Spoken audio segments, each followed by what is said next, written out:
বাংলাদেশের প্রধানমন্ত্রী তারেক রহমানকে 2 দফা ভারত সফরের আমন্ত্রণ জানানো হয়েছে। মঙ্গলবার এমন তথ্য নিশ্চিত করেন সেদেশের পররাষ্ট্র মন্ত্রণালয়ের মুখপাত্র রণধীর জয়সওয়াল। ব্রিক্স সম্মেলনের সময়ে না হয়ে এই সফরের নিমন্ত্রণ দ্বিপাক্ষিক হিসেবেই। We've also extended an invitation to the Prime Minister of Bangladesh for a visit to India for the outreach session of the BRICS summit.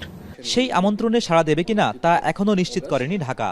তবে দুপুরে নিজ কার্যালয়ে জরুরি ব্রিফিংয়ে গণমাধ্যমের সামনে আসেন পররাষ্ট্র মন্ত্রণালয়ের মুখপাত্র শহীদুল করিম।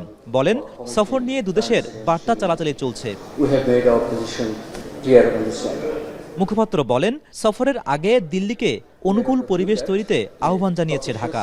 ভারতে থাকা সাবেক প্রধানমন্ত্রী শেখ হাসিনার প্রত্যর্পণ, হাদি হত্যায় জড়িতদের সহ পলাতক আসামিদের প্রত্যর্পণের বিষয়ে পদক্ষেপ নিতে বাংলাদেশের অবস্থান তুলে ধরেন তিনি।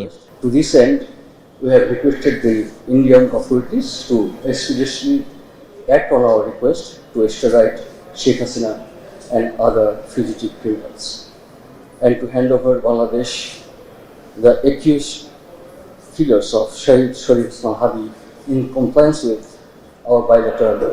মুখপাত্র বলেন, ভারতের জবাবের অপেক্ষায় আছে বাংলাদেশ। সার্বভৌমত্ব, সমতা, জাতীয় মর্যাদা ও পারস্পরিক স্বার্থের উপর ভিত্তি করে যে কোনো দেশ, বিশেষ করে প্রতিবেশী দেশগুলোর সাথে সম্পর্ক স্থাপন করতে চায় বাংলাদেশ, এমন কথাও বলেন তিনি। Bangladesh first policy. Hossain Zahid, এখন, Dhaka. On 5th of August.